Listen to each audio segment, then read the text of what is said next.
What is up, developers? Welcome back to the source. In this part 2 of the Ruby on Rails intro series, we're going to be improving our routes.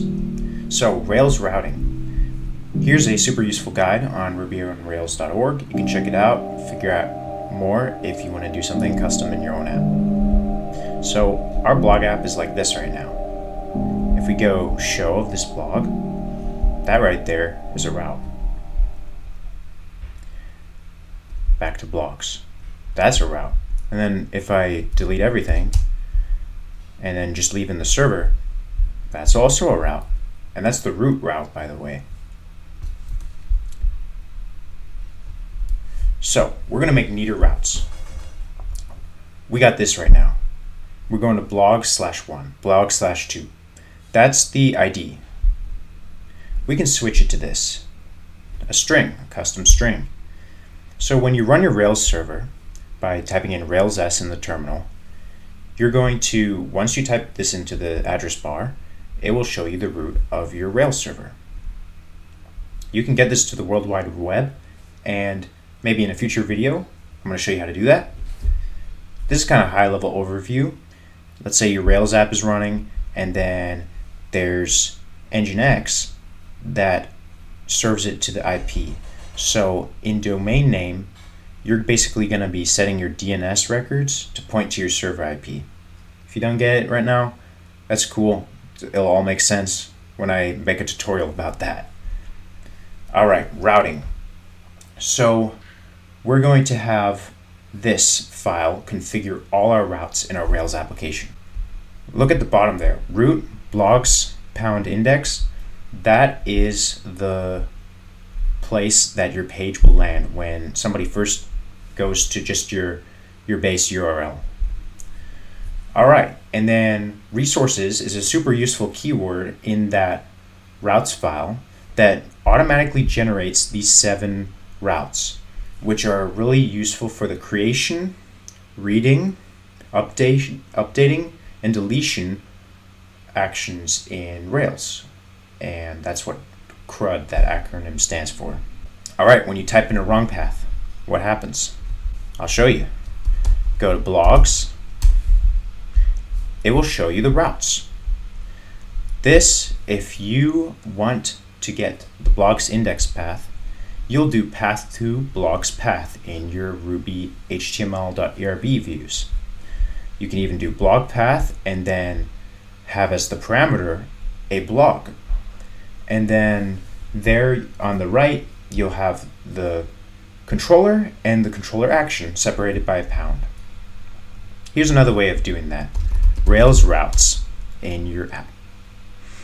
Oh boy, I'm overwhelmed. There's too much going on. So here's what we do instead. Rails routes, and then I believe this is called the pipe. It was the straight line, and do grep blog. And this will return all the lines in Rails routes that match, that have blog in it. All right.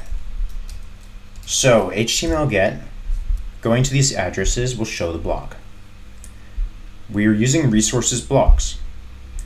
We can change how we get blogs so that there's a string. In this tutorial, we're going to change it so that there's a param address. I heard the convention is to call it a slug, but I'm just going to leave it as address for now. And in the last video, we went over model, view, and controller. And I kind of showed you where all those were. We're going to be doing edits to all of these in this video. So stick with it. All right, so let me go ahead and open our app. So this is our app. If I go into schema.rb, just check this out real quick. We got no address right now, but we're going to add that right now. So here's how we do that.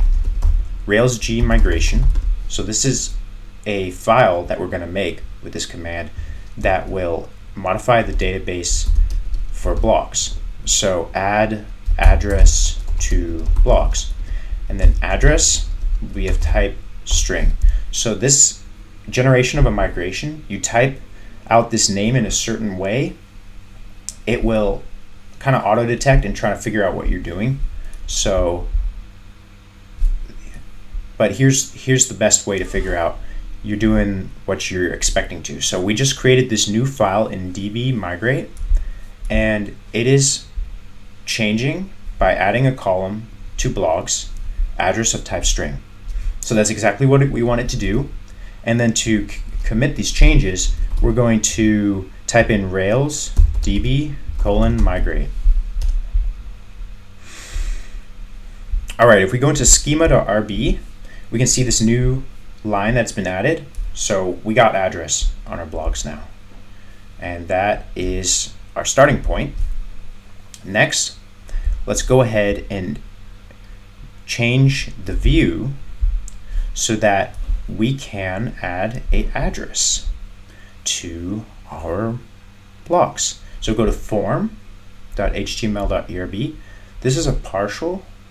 I'll get into explaining that later, but for now, all you got to know is that this file is what appears when we're editing our blog. So I think it's so important, I'm going to put it above title. I'm just going to change, I copy pasted, change this title text field to address, and I'm going to save this file. And let's go ahead and show the blog, edit a blog, and we can see that this new text field got added into our edit blog form. So far so good, we got it. So next thing we got to do is we just edited the view. Now I'm going to edit the controller so that we allow this address to come in. So in blogs_params.permit, we just have to add :address, and that allows the address parameter to come in there. Great.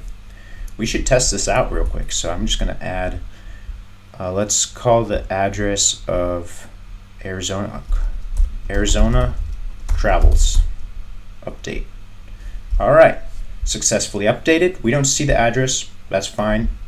But look, I'm going to reload the page and it appears there. I just think it's so great how it's automatically doing all that. I just want to show you real quick. So blog params with address, how is this saving? So if we go to the controller update, we can see this respond to block. There's a lot going on here, but basically this line is what is updating our blog.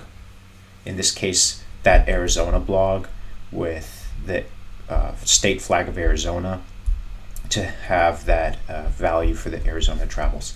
So blog.update worked. It redirected. This notice was at the top there. It was successfully updated, right? We see the notice in green, all working really well. So next, what do we have to do? So we edited the model, we edited the view, and we edited the controller. Great. Now we just got to make a few more changes. So let's go to config routes.rb and then comma param address, just like I mentioned. Now this won't work immediately, it's going to break because there is a few more settings we have to do. So it's still sending us to the ID. The way to fix this is we go into the model for blog.rb. So this class lets us specify a few more important things. In this case, what we want to do is there's this Rails property called a toParam, and we want it to be the address. And I'm going to save that. Define toParam. There are a few blogs without addresses, and I'm going to have to add those before we continue, because that is going to get a little gnarly otherwise. Now I wanted to add an address to this guy, dev updates, update that guy, and then update this guy to be camping. Hello, update blog. So yeah, that should save us from a lot of things breaking.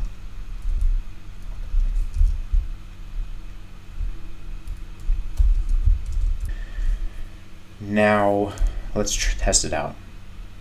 It's not working. Why? Because we can see here it's calling in the controller a show action, but a blog without an ID. All of a sudden, our parameter is not the ID anymore. The parameter is now the address.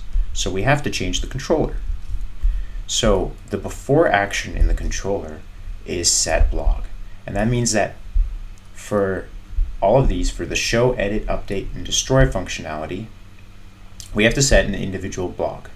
Index doesn't need it because we are showing all the blogs with this global variable. So let's go change set blog. So we're setting an individual blog now with that address parameter instead. So change this to find by, and then an exclamation point, address, params, change ID to address. And then I'm saving the file. Let us reload the page, and we can see that it works. That is just so cool. And if we go back, there's something that will break the website. If you're able to type in the same address, so that's one problem. There could be two addresses that are the same, and you could have the problem where somebody doesn't type in an address. In the model, simply add this. Validates address presence true, making sure that the address is there. And then validates uniqueness of address. That is powerful. With just those two lines of code, it's automatically now going to handle making sure that we got unique addresses and that the address exists. So let me test this out. Let's go make a new blog. Let's do everything wrong. Let's copy this guy's address. Let's try to make a new dev update blog with the same address. Dev updates to, I'm making a same address. Okay, so if I do create, look at that. Automatic error message too. That is just a great reason to love Rails. Let's see, what is the other problem? Oh yeah, an empty address. So let's try to create that. Also handled automatically. Well, that was all for this video. Thanks for watching, developers. I hope you are enjoying the Ruby on Rails intro series, and I will catch you in the next video.